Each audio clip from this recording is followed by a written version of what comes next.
Okay, welcome everybody to Chapter 7, which deals with managing employees' performance. So many of you who've had jobs before probably had a performance appraisal at some point. So you may be familiar with that part of performance management, but the performance appraisal is just one component of the whole system of performance management, which we'll go through in excruciating detail in Chapter 7. Let's dive in, shall we? Okay, so the key idea here is that a sound performance management system accurately measures important aspects of worker performance and results in better alignment between organizational objectives and worker efforts. Alignment's the key word there. That's known as the strategic purpose. Better distribution of employee consequences, the administrative purpose, and ongoing improvement for both workers and the organization. Developmental purposes. Okay, big handful. Let's just break that down very simply.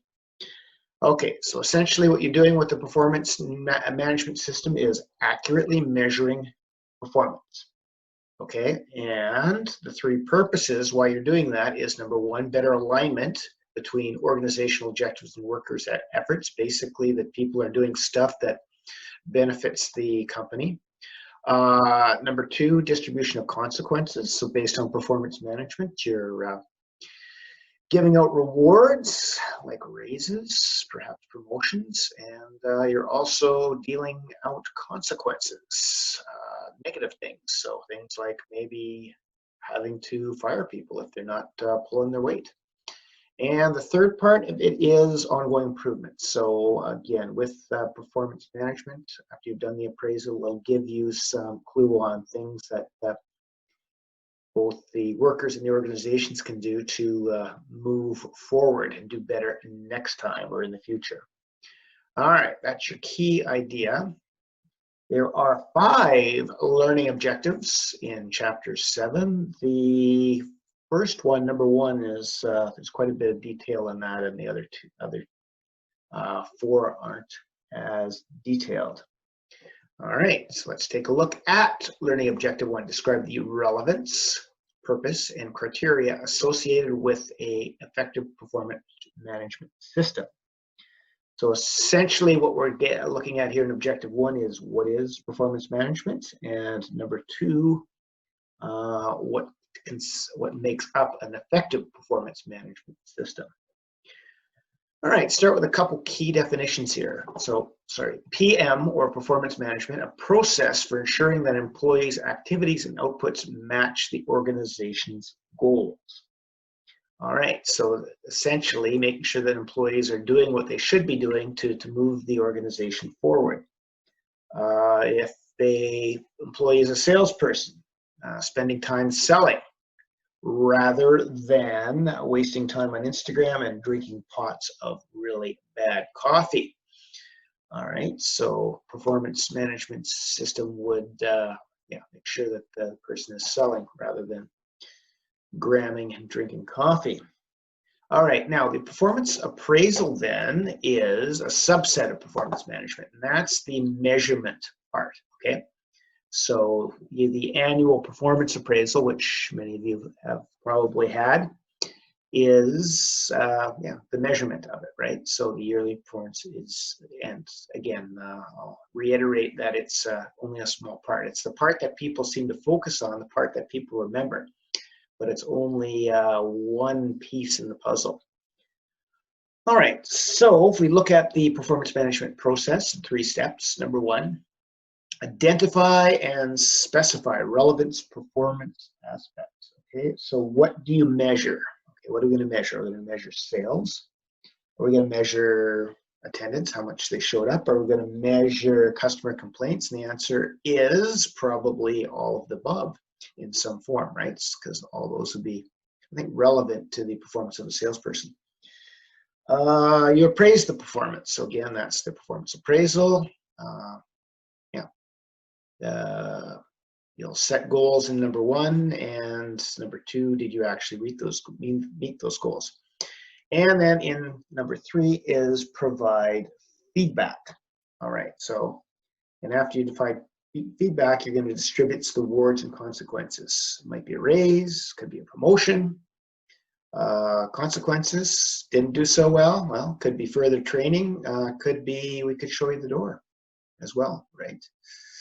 And the other part, and the most important part now, is the feedback part, is to improve future performance. Okay, so how can we be better next year, next week? How can the organization be better next year, next week?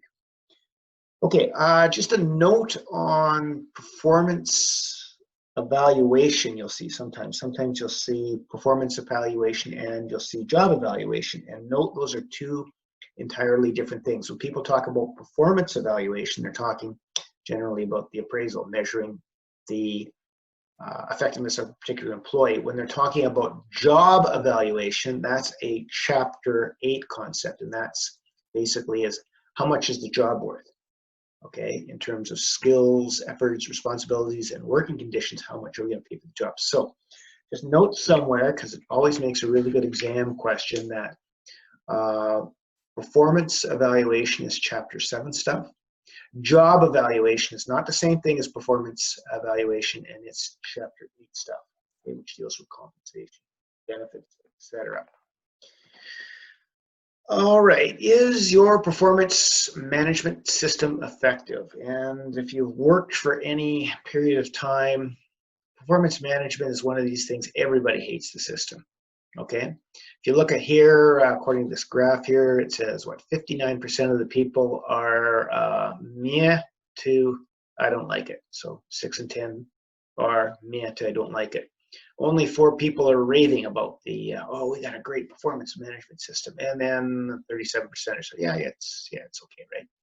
So it's one of those things that's really hard. I worked on a committee one time that tried to figure out a effective instructor evaluation system at Grand Prairie Regional College, and never again. It was just really, really difficult. And you know, when we finally reported and made our recommendations, nobody liked our recommendations. They weren't. Yeah, they decided to stick with the existing one. Okay, so it's one of these things. I guess the bottom line is it's really tough to do, and it's also really tough to get people excited about it. Okay, some potential problems and solutions for performance management systems. Number one, discourages teamwork. So if I'm evaluating employees, so many, you know, there's only so many awards and you're competing for the awards, you're going to discourage teamwork. Solution to that is make collaboration criteria, being a team player. This is part of the criteria. Okay, number two, inconsistent ratings between managers. You might get a manager who's pretty lax. You know, he loves, you know, this manager loves everything, and everybody gets an A in their particular department. You get another manager who's a hard ass, right? He believes that, well, you really got to make people work for that A rating. So his ratings tend to be tougher, right? And particularly when those ratings are tied to rewards, that can cause a lot of animosity in an organization. Solution to inconsistent rating: provide training and have HR monitor. You know, is the scale consistent? Criticism: performance managers only valuable for the top and bottom employees. So your superstars, the ones who are going to go be the top, the next vice presidents and presidents. Okay, performance management is good because it identifies and keeps those people on goal. And for the bottom employees, it's good because if they're bottom employees, maybe they shouldn't be there. So we've got to get them to improve or out the door. For the 60% in the middle, you know, why bother? Okay, they're doing okay. They're not going to be a superstar. They're not going to be a bottom feeder. Why don't we just leave them alone? Solution: evaluate multiple criteria. Focus on improvements, and pretty much everybody in every job, particularly in that middle 60%, can do better at least something in their job. So yeah, there should be something for everybody in a performance management system. Criticisms: it encourages short-term behavior. Okay, so sales is a classic example. If you one of your key criteria is sales, that's fine, but it may not, you know, people may be doing things to, you know, selling people stuff that they don't need, right? To increase their short-term numbers, right? You should also have some long-term performance criteria. So perhaps average length that a customer is with the company, right? Would help as well. Criticism. Managers have total control. I don't know what they're trying to get. I'm going to skip that one. The subjective is a criteria as well. So, for example,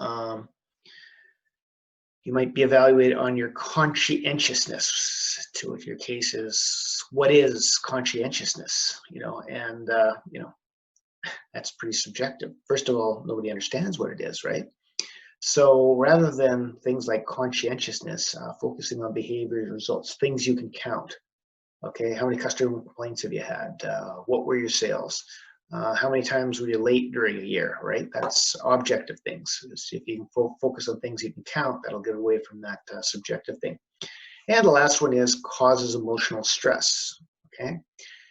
Just one more thing at work to give you anxiety is you got to go through your annual performance appraisal. Well, mostly because the stress is around the whole rewards and consequences part, right? If you focus more on the future improvement part, okay, this is a chance to help you improve rather than focusing more on the consequences and rewards. Should help with the stress part here. Okay, so and further to that last point, changes to performance management system. Okay, so things like increased focus on coaching, ongoing feedback, focusing on individual development performance, increased investment on training. So you look at these ones here, the changes again speak more to making performance appraisal more about future improvement, okay, rather than consequences and rewards. Okay, all right. Okay, so what are the purposes? Or I guess would that be purpi? Okay, would that be the plural of purpose? Purpi, like stimulus and stimuli, and no. Okay. What are the purpi, or what are the purposes? Okay, there are three of them. Remember these, makes a great exam question. Number one, the strategic purpose of performance management. And that's basically aligning the employee's behavior with the organizational goals. Okay, so it's a good thing if we sell stuff because the company makes money. The company makes money, they make a profit. They make a profit, everybody's happy. So what are we doing with our performance management system to make sure that salespeople are aligned to selling stuff rather than wasting their time on their phone on Instagram? Okay, second one, administrative. This is the provide day-to-day information for day-to-day decisions. So this part here is the rewards and consequences. Okay, part. Okay, so were they an A performer? Great. If they're an A performer, that should get a salary increase. Other recognition, perhaps a promotion. If they are a D or F performer, well, that will probably, facilitate your removal, right? So out of the organization. And the other thing is if you can correlate sort of the A and B performance with some of the hiring decisions you've done.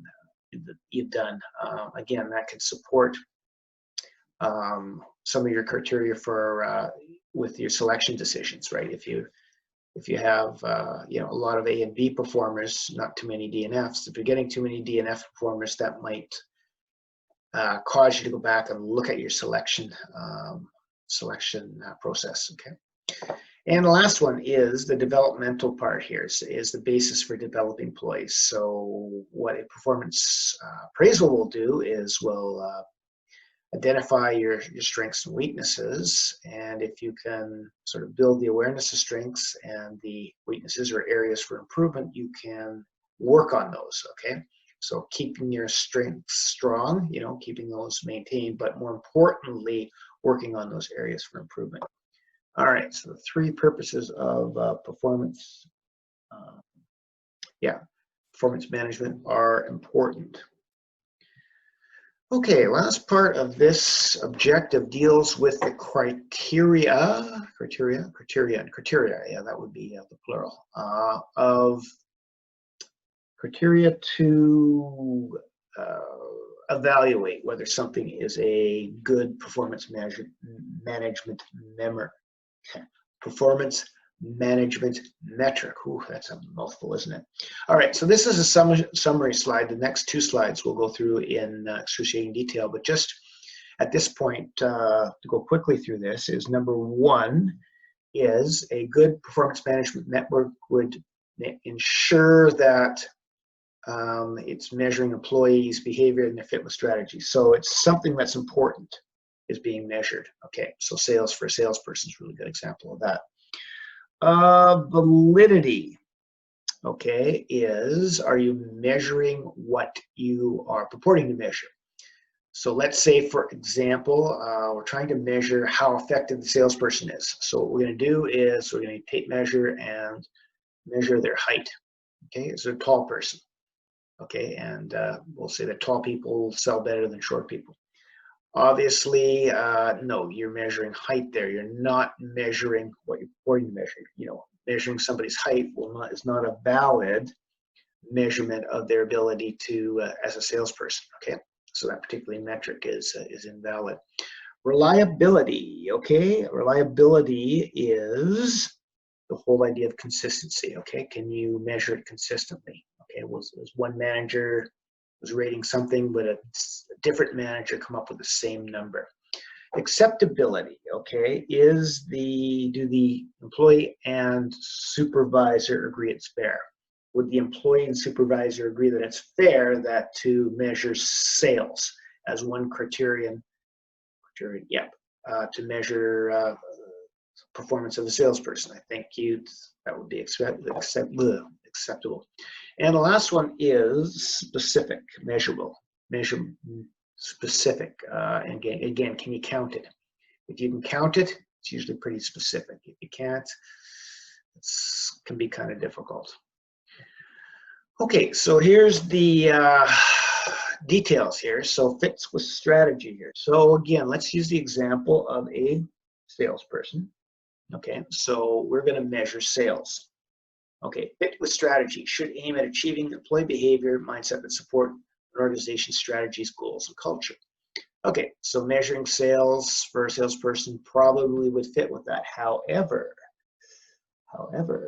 there's some things in sales. Sometimes you can juice your sales a bit by doing some things that are not so good. Maybe you're selling low margin goods instead of high margin goods, the stuff that is easy to sell rather than the profitable stuff.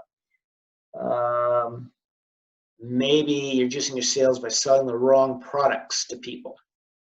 All right, and again, so even something like sales, oftentimes sales for a salesperson, you're going to need a couple of other different metrics to work that to make sure that the behavior is 100% aligned with strategies, goals, and culture. All right, the validity parts. Okay, so measures what intended to measure. Okay, so ultimately we're trying to measure if the person is an effective salesperson.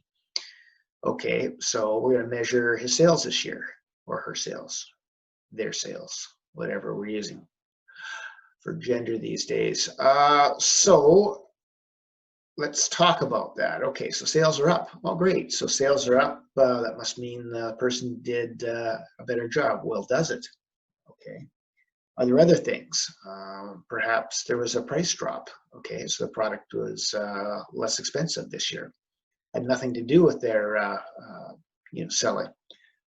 Perhaps a new product was introduced. Okay, which was just had a real competitive advantage in the market. Again, sales will go up probably for this person, but does that say anything about the performance of the salesperson? Not necessarily.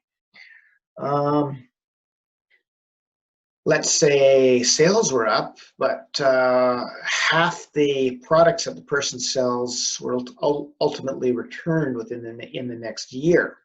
All right, so we're not measuring returns, for example, right? So again, if we're trying to measure overall effectiveness and just focusing on that one measurement, which is sales, yeah, that's partly it, but it's missing a lot of things. Okay, so again, make sure your measures are intending what they're measuring, what you're intending to measure to be a valid measure.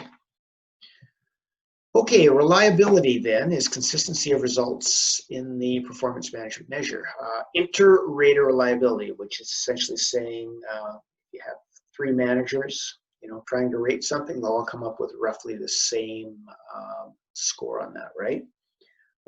So let's say, for example, you're trying to rate how hot is Bill, all right? And well, that's could be difficult because, beauty, especially beauty in this space, is in the eye of the beholder. Not everybody can appreciate the fine looks of a junior senior citizen like myself here, right?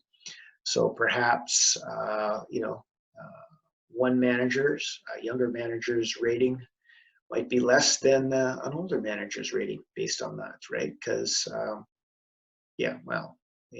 the whole idea of hotness is something that's really in the eye of the beholder, right? So you've got to look at criteria that can be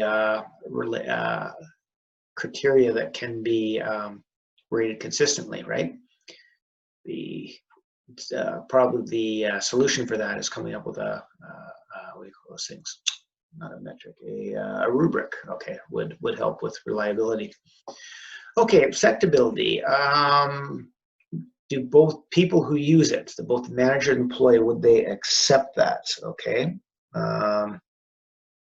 So let's say again with instructional. Okay, there is a metric to measure effectiveness of an instructor, and it's percentage of people who pass the course. All right, so something like that might be acceptable to Dean. It may not be necessarily acceptable to the instructor, right? Because you can do a great job instructing a course sometime, but if some of the people in the class just don't do the work despite your best efforts, they're not going to pass the course, right? So,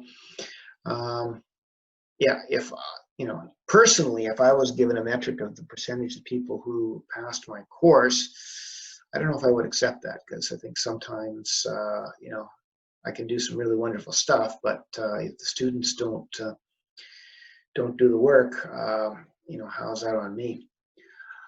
Okay, and the last one is specific, okay? The clear how and what, okay? And in order to get specificity, may mean performance measurements are quantitative, right? So for example, if you were taking a look at an instructor, a nice specific metric might be the average return time for the assignment. Okay, things were handed in on Friday. Are they back by the next Friday? Friday after that? Are they back 9 weeks later at the end of the semester, right? So average return time for an assignment marking would be a very specific criteria. Number of student complaints to the dean. Okay, that's fairly easy to quantify as well, right? So those would be specific, very specific there. So anything you can count is usually rates high on the idea of specificity. All right. Okay, so let's cycle back then. Lots in that objective here. What do I want you to get out of that particular objective? Well, 3 things. Okay, so number 1 is performance management has 3 purposes. 1 is to align the employee behavior with organizational goals, and making sure that the salesperson is in fact selling stuff. Number 2 is performance management is needed for the distribution of rewards and punishments. Okay, raises and promotions on one hand, firing people on the other hand, I guess. Okay, or putting people on probation. And the third purpose is for future improvement. okay, both of the individual and for the organization. If there's something that is consistently wrong across a lot of performance, that may say something about the organization, maybe a lack of training or lack of performance or a pricing product on a problem on a product, right? So that can be helpful for the both individual and the organization. Okay, second part is performance management is difficult to get right. It's really, really tough. Okay, and a lot of people aren't particularly happy with the system. And the third part of this objective is when you're measuring something with performance evaluation or performance management, you need to worry about validity, reliability, acceptability, specificity, easy for me to say, and again, linking it to the organizational goals. All right, objective 2, a nice short objective here. Identify the activities involved in performance management, or something we call the performance management cycle. So let's take a look here. Okay, so steps in the performance management process. Step number 1, define the performance outcomes for the company, division, and department. So for the example of this, for an example for this one, let's say that we're a car dealership, and one of the things we want to do at our car dealership is to sell $10 million. If you've ever seen that Austin Powers movie about $1 million, you get that joke. If not, just proceed. So anyway, you want to sell $10 million worth of automobiles in a year. All right, so that's performance outcome of the company. All right, step 2, develop employee goals, behavior, and actions to achieve the outcomes. Okay, so if we're going to sell $10 million worth of automobiles in a year, each employee or each salesperson has to sell $1 million. All right, so Buddy, who's our salesperson here, we set a goal of $1 million. And let's say in order to do that, we'll break that down into $500,000 worth of trucks, $200,000 worth of SUVs, and maybe $300,000 worth of cars. Hope that adds up to $1 million. And what else? He's going to work 6 days a week, and we're going to give him some sales training courses during the year. All right, so you got them all set up. All right, so then step 3, actually go out to do it. And as a manager or as an organization, you're providing support and ongoing performance discussions. So for example, you're going to make sure that they have enough inventory in stock so they're able to sell that $1 million. If we said we train them, we're going to make sure he or she gets the training. We're going to make sure we have our finance department and financing deals on during the year that'll help them, right? And the other thing, ongoing performance discussion. So we're going to follow up with them on a regular basis, at a minimum quarterly, sometimes monthly, and maybe even just day to day, just sort of how things are going here. All right, at the end of the year, we're going to evaluate the performance. Did he sell $1 million worth of automobile products? Yes, no, maybe so. And the answer is no. Fell a little short. It's only $800,000 this year. Okay, 2 things we need to do. Number 1, we need to identify any improvements needed. Okay, so why didn't you sell the whole $1 million? Well, maybe a couple things. Maybe the goal was too ambitious. Okay, nobody else was able to do it either. Maybe as a matter of training. All right, you didn't really, your sales techniques aren't what they should be. Maybe it's example of product knowledge. Again, you need to know a little bit more about the products, right? So we're going to rectify those things for next year.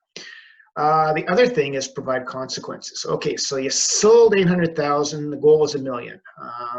We're going to get rid of you? Probably not. Yeah, it was pretty close. There was a number of, you gave a good college try. It's your first year.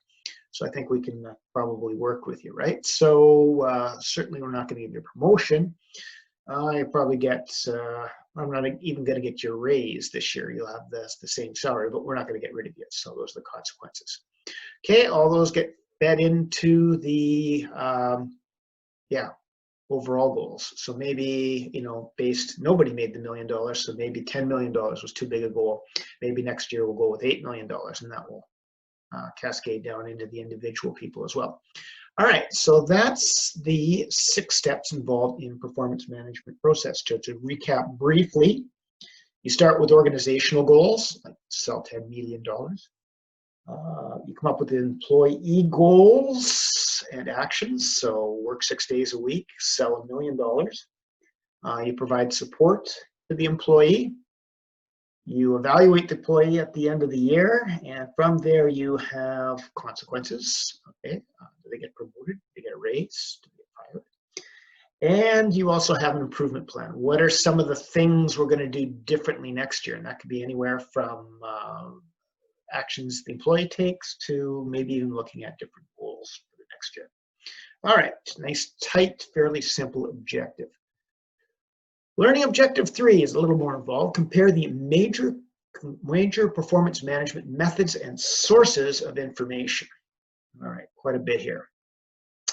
All right, where are we going to start? Let's start with rating individuals. Okay, so when we're rating individuals, we can rate on one of 3 things. We can rate on attributes.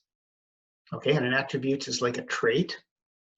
Okay, we can rate on behaviors or actions that they take, or we can rate on results or outcomes, right? So let me give you a couple of examples, all right? So I'll give you 2 examples. One's with a salesperson.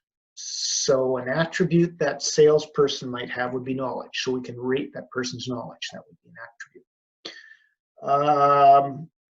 We can rate that person's behavior of the salesperson. So maybe a behavior we're going to rate is, does he or she apply the 7 steps of the selling process on every sale? Yes, no, maybe so, sometimes, always, never. And finally, you could rate that salesperson on results. So how many vehicles did they sell? Did they sell $1 million, right? We can also apply that to a ditch digger, one who digs ditches. Okay, so an attribute. We can rate whether that person is a strong person. Okay, physical strength would be an attribute we could rate. Behaviors, okay. Does he dig, he or she, could be a female ditch digger, does he or she dig a nice clean ditch?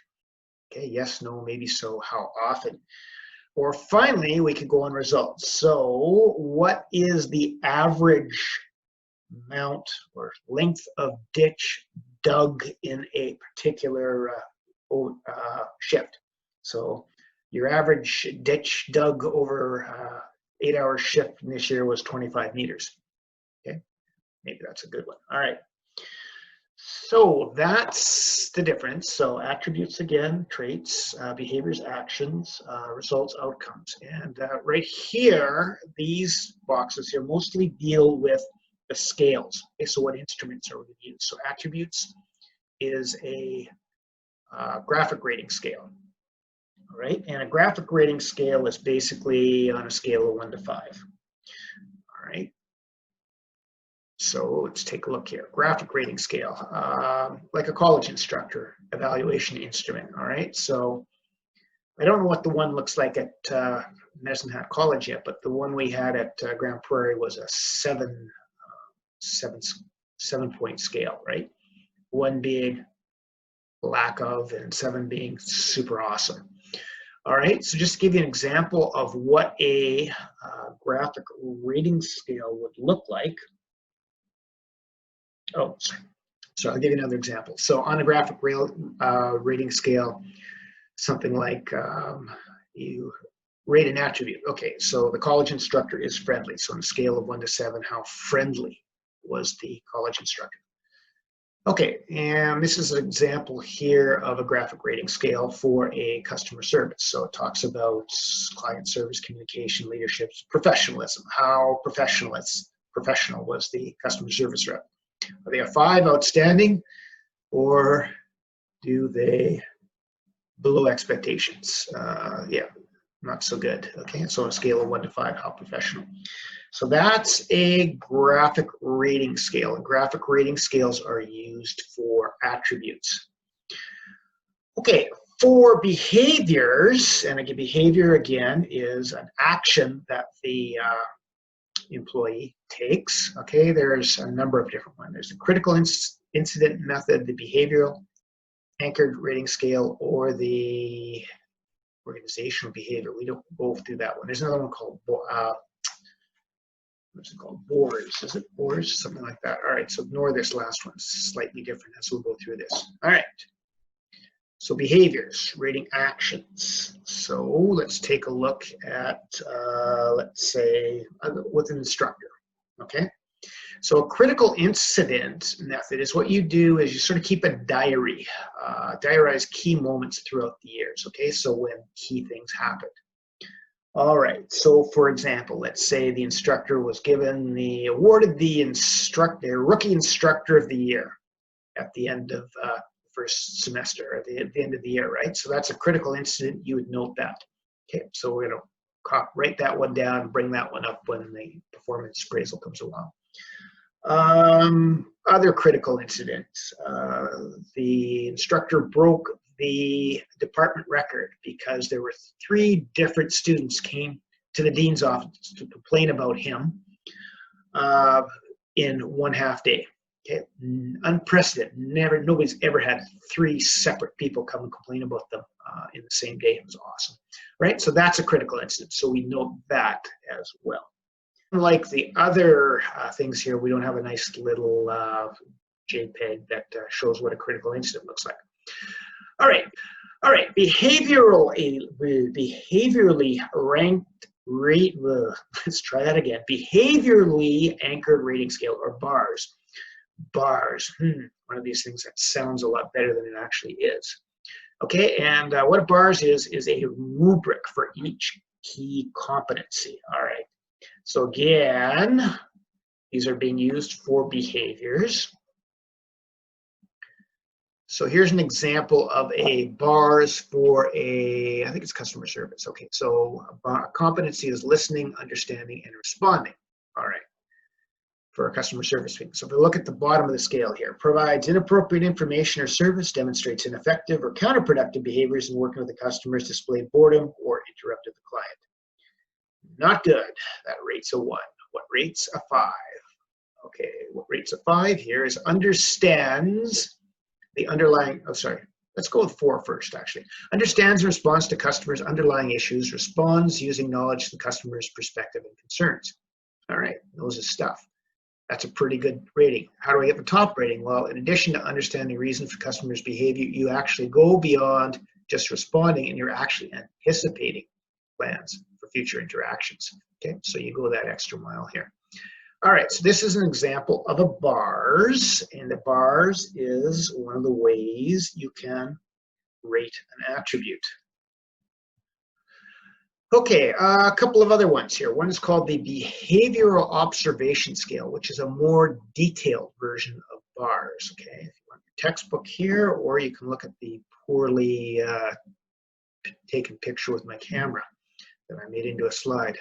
Look at me, all about the technology. Okay, so this is a BOSS, okay, which is a variation of the BAR, or BARS as the case may be. All right, so if I were to give you an example of that, let's see. Okay, so behaviorally observation scale. Okay, so we could talk about an instructor, and we could talk about an instructor's class. You know, I'm going to go back and I'm going to redo the entire behaviorally anchored scale. All right, so let's cut it off here.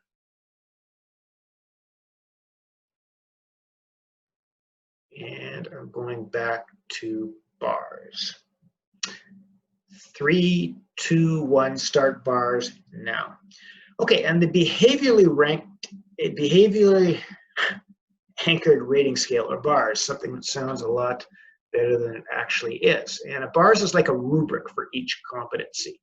Okay, so again, BARS are for measuring behaviors. So this particular example is for competency listing for a customer service, right? So if we look at the bottom here, provides inappropriate information, demonstrates ineffective or counterproductive behavior in working with a customer, displays boredom or interrupted the client. Okay, really bad stuff. If I look up towards the top of the scale, understands and responds to customers' issues, responds using knowledge of customers' perspective. Okay, good stuff. Now, how do I get the top one? 5 is basically all this, responds and understands the underlying reasons for the customer behavior and anticipates and plans for the future. So you just take it up a notch and you're able to anticipate this stuff. All right, if we were to put a bars example for an instructor, what we could do is we could talk about, let's say, up here was the content of a lecture, content of a class, right? So a number 1 might be something like, has a lot of irrelevant sorry, let's start at the top here. Okay, so for a lecture. So for example, a 5 would be, covers all the material clearly.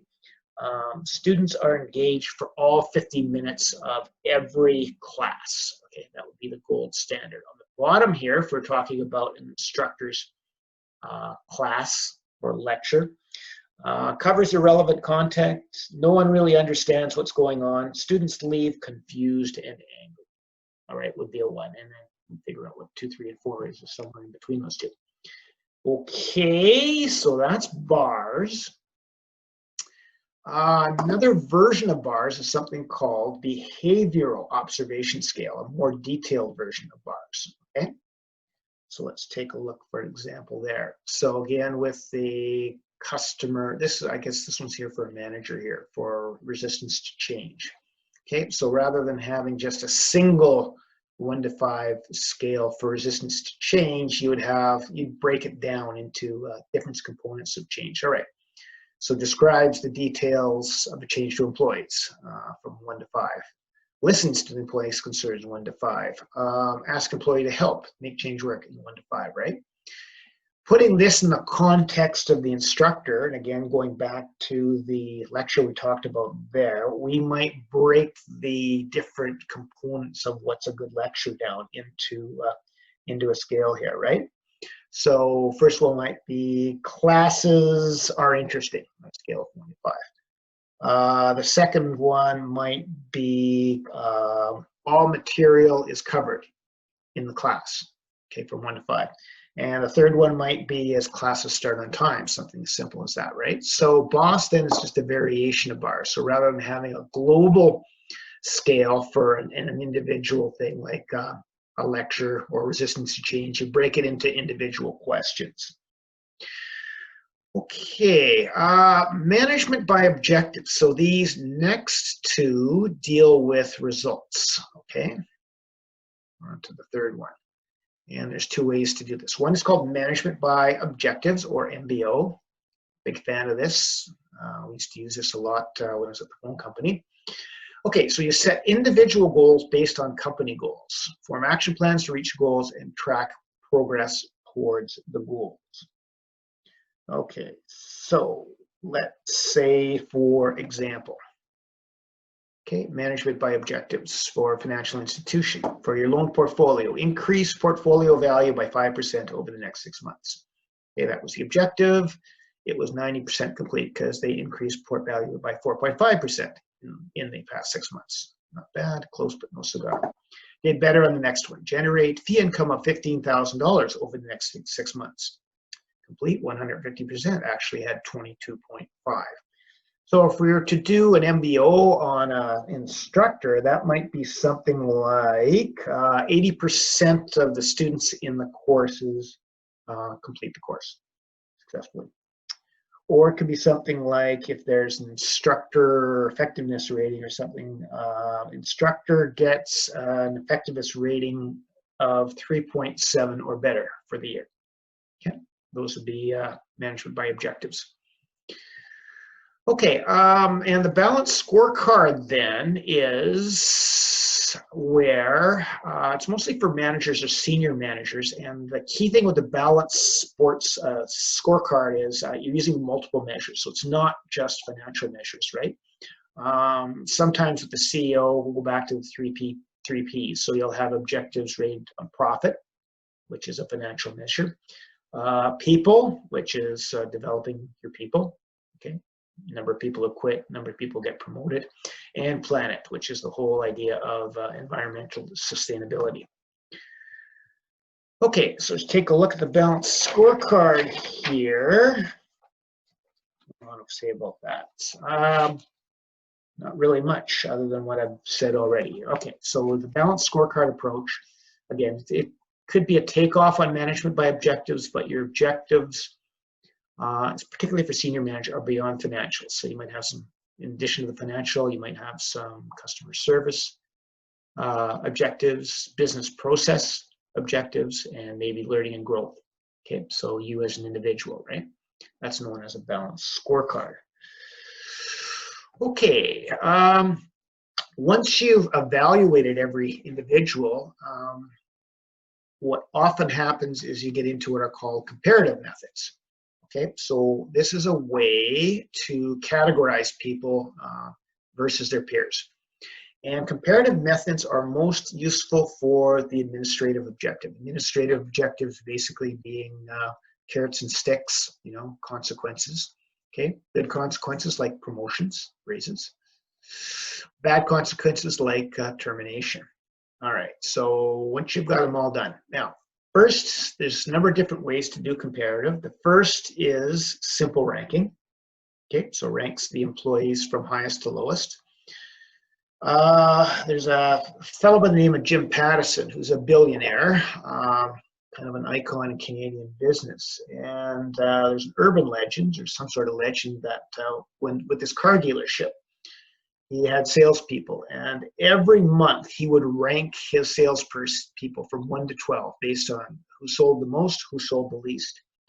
And the person at the bottom would be shown the door, or something like that. So that was an simple example of simple ranking, right? You make the top 11 out of 12, you can keep your job, you get 12, you got to go find something else to do. Okay, so ranking is one way. Forced distribution is another way. I'm not sure whether you've ever been graded on a curve. Happens at lots of large educational institutes or universities sometimes. So if you have a class of 400 people, right? Certain percentage of people get A's, certain get B's, certain get C's, some get D's, some get F's, all right?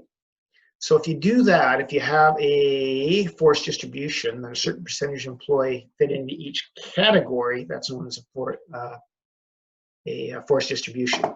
So it might be 5% of your employees are listed as outstanding, 20% exceeds, 55% meets, what have we got there? And then there's the last 20% that didn't make here, which we're really going to have to look at whether they're going to hang around here.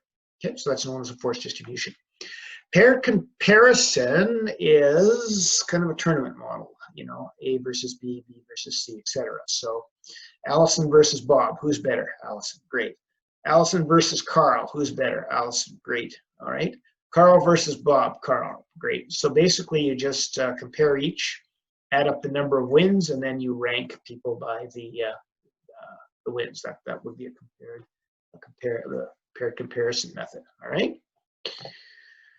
Okay, so we can, this is a really important one here, is we can take a look at these things, the comparative attribute behavioral, and sort of rank them for things like, does they fit in with goals, validity, reliability, acceptability, right? So there's pros and cons to a lot of these things. So I'd ask you to take a look at this over time, because it's got a lot of really good information in here, right?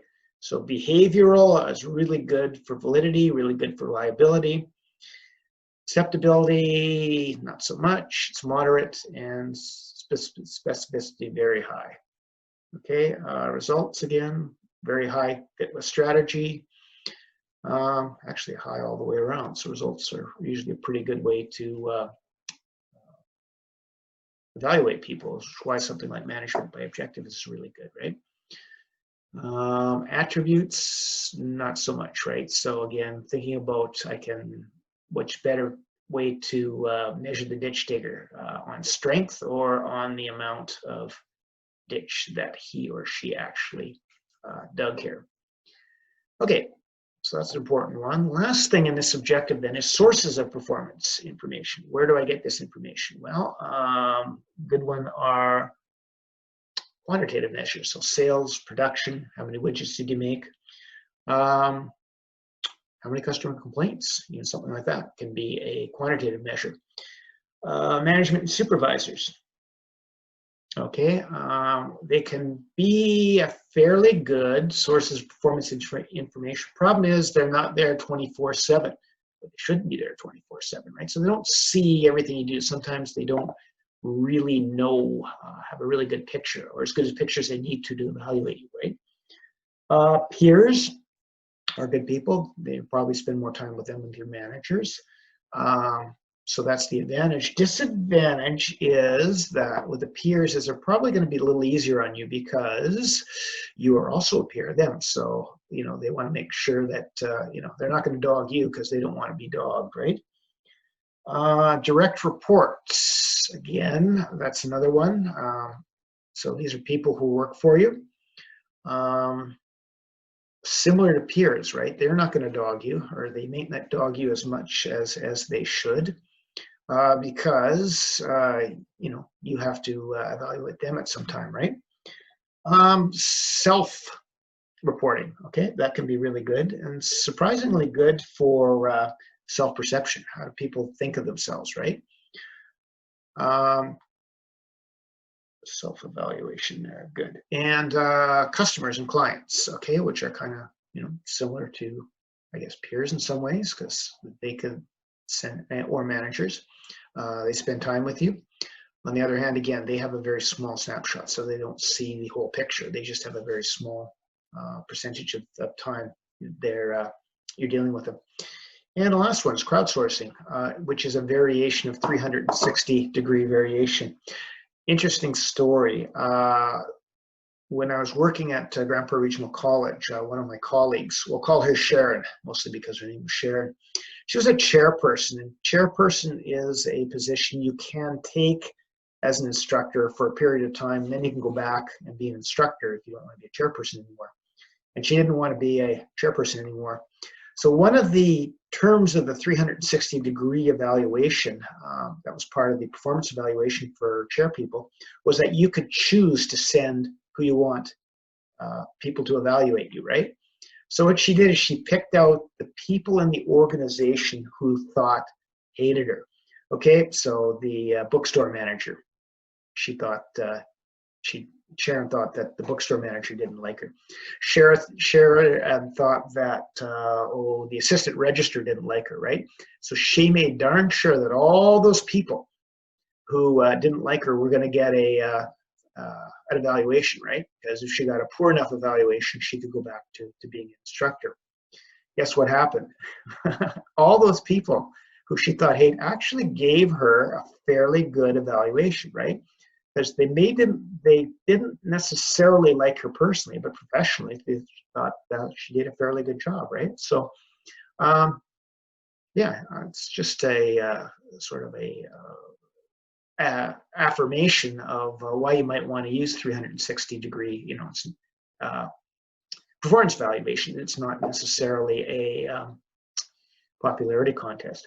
All right, so what the key then with these performance information is that you want to make sure that you have a variety of different sources, right? Don't rely on one. A better evaluation will have we'll have more than one source of information.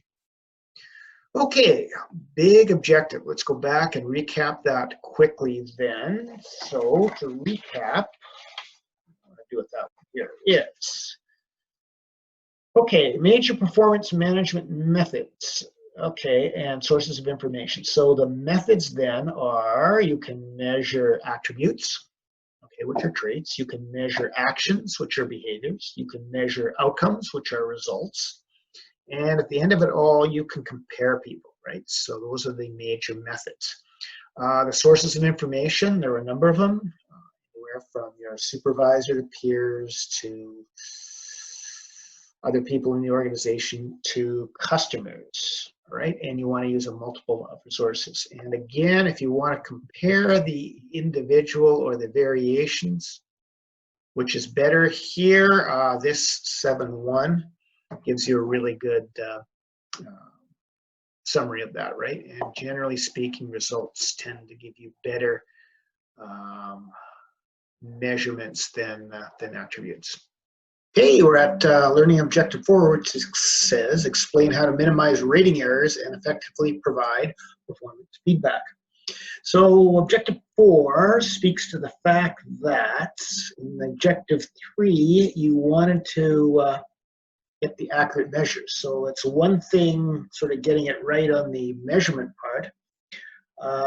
This part deals with actually the accuracy of those measurements that you came up with in Objective 3.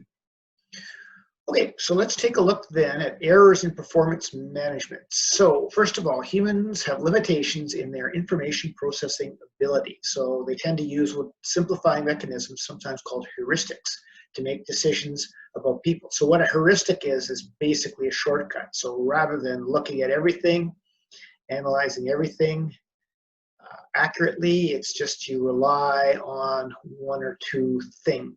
Okay, let's say for example, you really like the fact that Bill returns his assignments within a week. So, oh man, yeah, I love that guy, great instructor, he returns his assignments in a week. Well, great, but you know, when he marked those assignments, did he put any effort into it? Was he accurate in his marking? Assignments is only one part of the course. How are the lectures? Okay, how is he about getting back to you on email, right? So again, because of our limited information processing ability, we often rely on shortcuts to make decisions about people. And the other part is bias, particularly unconscious bias. Okay, you may think that you are really a fair person and don't let bias come into your decisions, but quite often, based on our background, culture, personal experiences, these things tend to color our view of the world and maybe give you certain heuristics that you use, which you probably shouldn't have if you want to try to get an accurate measurement of performance. Okay, so let's take a look at some of the rating errors that people make. First one is called similar to me basis. So I rate Mike really, really like you. Why do I really like you? He goes, oh yes, you remind me of a young Bill Corcoran. Boy, when I was your age, I had the same sort of fire in my belly, and I kind of had the sense of humor and outlook on life, right? So because you're similar to me, that makes you a good person. It might give you a better rating than people who come from a different background, right? Contrast error. So the fact that you may look really bad because the person who was right in there before you was really good, or you may look really good because the person right before you was really bad, right? So oftentimes there's contrast. You find that in job candidates sometimes, right? So you get a really bad job candidate come from an interview, and the next guy looks really, really good. But you got to ask yourself, well, is why he looked really, really good? Did that have something to do with the person in there beforehand, right? Sometimes you see this in a class, right? You might have a class that's not so good class, but there's a superstar in that class, so that person ends up getting an A in that particular class because they're kind of the best of a bad lot, right?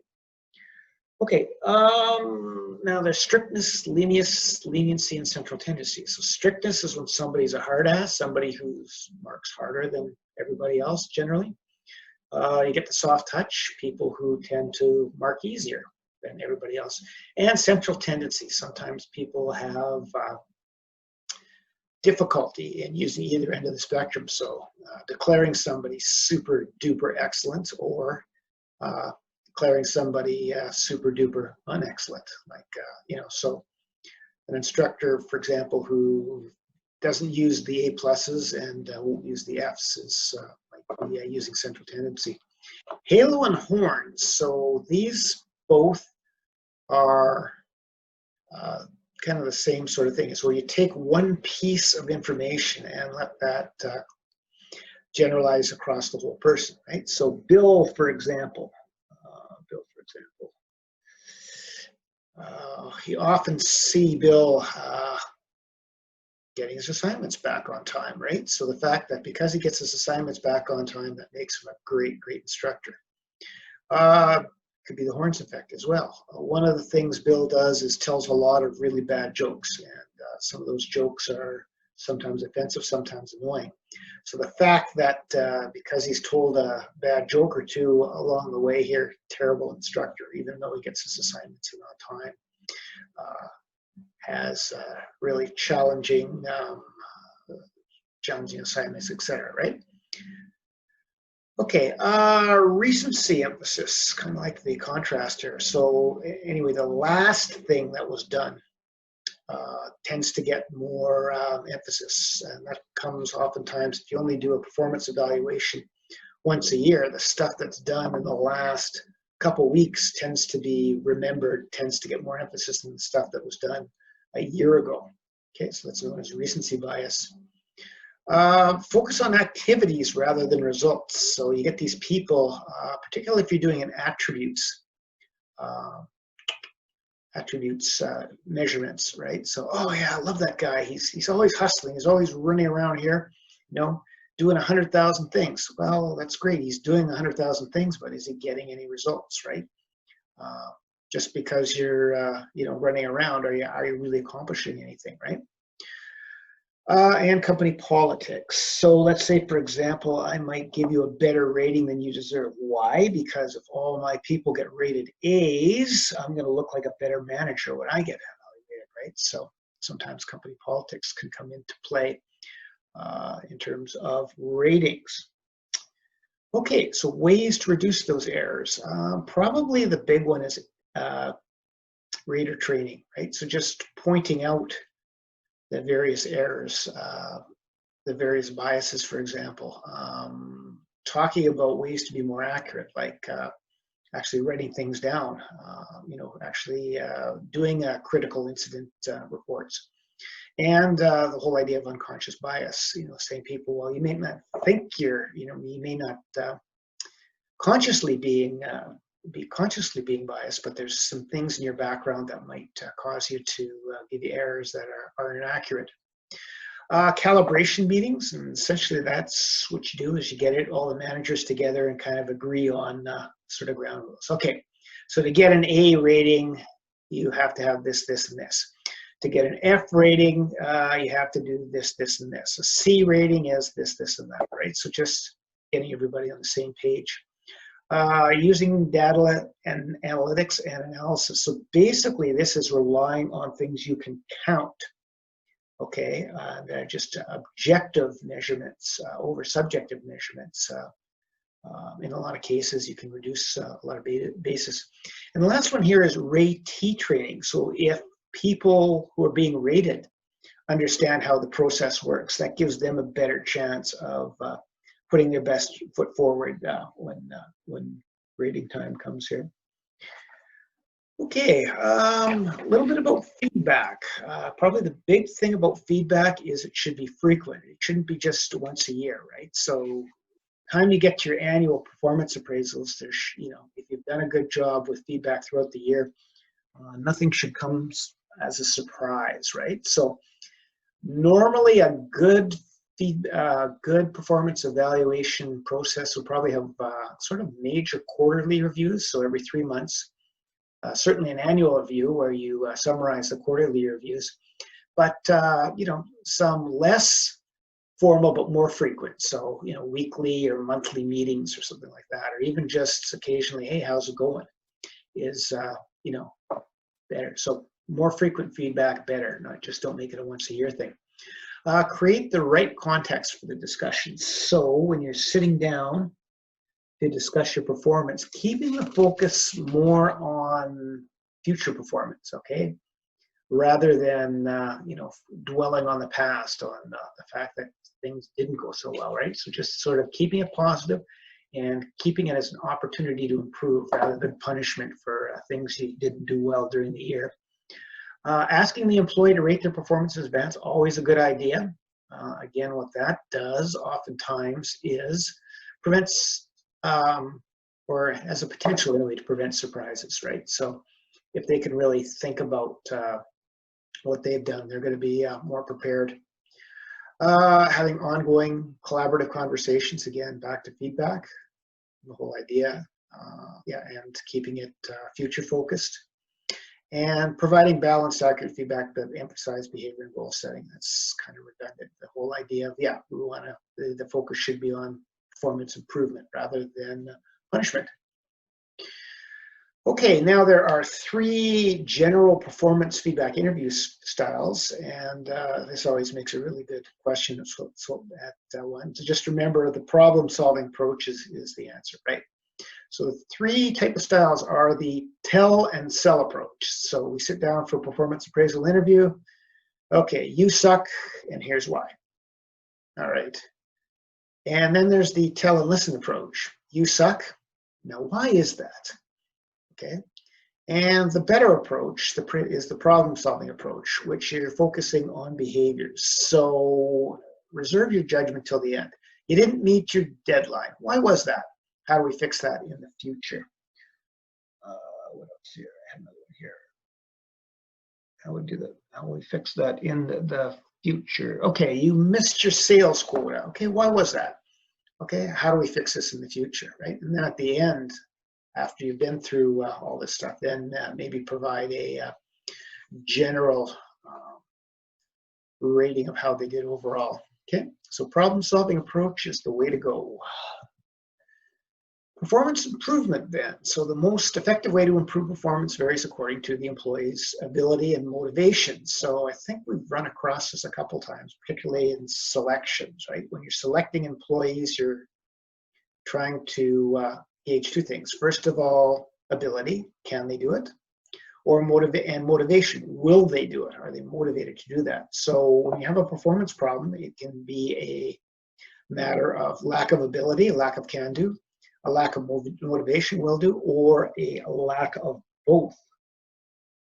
So if you have a lack of ability, usually the solution to that is training, okay, or guidance, coaching. Lack of motivation, carrots and sticks, so possible solution, incentives or penalties. So you didn't make your sales. Oh. All right, so maybe what if we provided you a higher sales commission? Would that incent you to sell more? Yeah, it might do. Or how about if you don't sell enough within the next 3 months, we'll get rid of you. Okay, we'll fire you. Well, that'll also give you kind of incentive as well, right? So oftentimes then, a performance improvement plan will identify sort of lack of ability, lack of motivation, and by addressing one or both of those, you can improve the performance. So a typical performance improvement plan starts by identifying performance gaps, okay? What are you going to do about it, your action plan, and then specific dates to do that, right? So I might have a performance appraisal and the dean says, Bill, your PowerPoint skills suck. I said, yeah, they're not really great. I could probably use a little help. Okay, compose a mutually agreed to action plan. So we're going to get you to take the PowerPoint course, and you and the chair are going to sit down a couple times in the semester, kind of look at your PowerPoints and just see if you're on track. Okay, good. And specific dates to review progress. So you and the chair will meet once a month to do this, and at the end of the semester, me, the dean, and you, Bill, will meet and see how you're doing with your PowerPoints. Okay, so that would be a performance approval plan. Okay, so a lot of stuff in that particular objective. Go back to the front. So how to minimize rating errors and effectively provide performance feedback. A couple things. Okay, so errors are then inaccurate measurements. Okay, so rather than like objective 3, measuring the wrong thing, this is having the right things, but measuring them inaccurately. You need to be aware of biases. okay, like similar to me bias, recency bias, Horn's bias, halo bias. Training is a great way to reduce bias. And feedback is important in performance management. So it should be frequent and it should be focused more on improvement in the future rather than dwelling on the past. Okay, final objective here, number 5, is discuss the legal, ethical, and privacy issues that impact performance management. What do we got there? Okay, so let's take a look. Ethical and legal issues. So job performance can be the basis for a number of HR process consequences like dismissal for cause, promotion, salary increases, etc. Right? So this stuff is important because it's used. And so valid and reliable measurements are needed to make these consequences, okay, like dismissal, promotion, salary increases, accurate, legal, and ethical. Okay, so performance measurements should be based, first of all, on job analysis. Go right back to chapter 3. We're measuring things that really make a difference with the job, okay? They need to be clearly communicated to the employee, okay? So, you know, things like management by objectives are kind of important, so they really know, you know, if they're doing a good job. They should be behavior-based, ideally, okay, so based on action or results or objectives, right? So more focused on behaviors and results rather than attributes. And undertaken by multiple raters and reviewed by top management. So again, relying on more sources of information is usually a better way, right? Because if you want to get rid of someone based on just cause, which we'll talk more about in chapter 11 with progressive discipline, you need to make a valid case. And you've got to show that what you're measuring is valid and reliable, that the person knew about it, had a chance to improve, and were given the proper resources, okay, if we actually need to get somebody. Okay, a couple of other pitfalls. Number 1 is unfair discrimination. Some of the rating errors could result in complaints under human rights. Okay, dimensions of performance must be under control of the employees. One of the key ones, or ones sometimes you see, people get accused of not being team players. And what not being a team player can mean is just something as simple as failing to socialize with your employees, like, for example, going out to the bar on Friday when everybody was out for a drink, right? Well, rather than not being a team player, the other way to look at that is the person may have childcare duties, okay? Or the person may be allergic to alcohol, or the person may have some religious prohibition against socializing or drinking alcohol or something like that, right? So these are really not really under the control of the employee, directly under the control of the employee, right? So again, and we take a look at religion, gender, yeah, things like that. So yeah, you got to be careful. So if you accuse somebody of not being a team player, take a look at why, the reasons why, because some of those reasons might be covered under human rights legislation. Psychological harassment, going over the top with negative feedback, may be construed as mental bullying. So again, like I said, rather than focusing on punishment or why you've done things poorly in the past, again, if you focus more on future improvement, chances are you will get into the psychological harassment. And the third one is privacy. If you're going to monitor employee behavior, the classic one is GPS monitoring of delivery drivers. You need to have a strong business reason to do that, right? So don't be collecting private information about employees, yeah, that doesn't have a business use.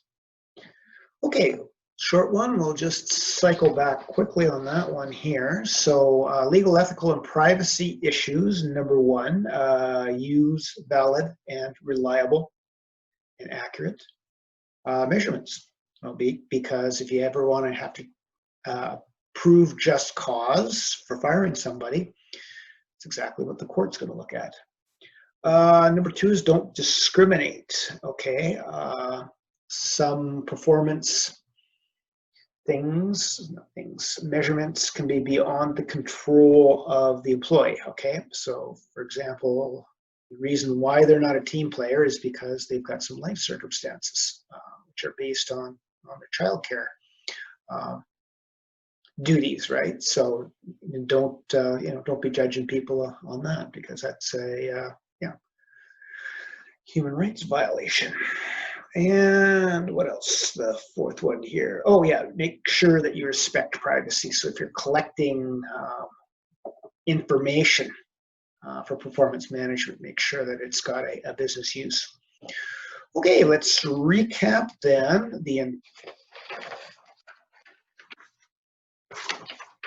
Okay, so take a look at this. Number 1, performance management is difficult but necessary. Make sure you align your behavior with the goals, distribute consequences, and promote improvement. Okay, so let's make sure you get those 3 purposes of performance management. The performance management process includes starting with company goals, then you have individual goals and plans. You support the employee, give them feedback. At the end of the year, you evaluate, and then based on your evaluation comes your employment consequences. Things like promotions, salary increases, perhaps firing people if needed, and also the improvement plan. What are you going to do differently next year? Okay. Number 3, measuring performances. Okay, so there's a number of different ways to measure individual performance. You can measure by attributes, i.e., is the person friendly? Behaviors, does he or she help old ladies across the street? Or results, how many old ladies were killed crossing the street on our property while they were at work? It's a bad result, isn't it? Okay, so those are ways to do individual performance, and then you have comparative results. Once you have the individual performance, you can group people as A performers, B performers, C performers, or you could rank them, etc. The other thing about measurements there is there's a number of different scales you can use. Okay, so look through a number like behavioral anchored, behavioral anchored scales, for example. Number 4, beware of bias. Okay, and you can reduce bias through training, and feedback should be important and focused on improvement. And number 5, legal, ethical, and privacy issues. So make sure you're using valid, reliable, and accurate measurements to avoid legal problems, and consider privacy and human rights issues when you're looking at certain measurements on how to measure performance. So that's it. That's all. Chapter 8, which is the next one, deals with total rewards, or as we used to call it in the old days, compensation and benefits.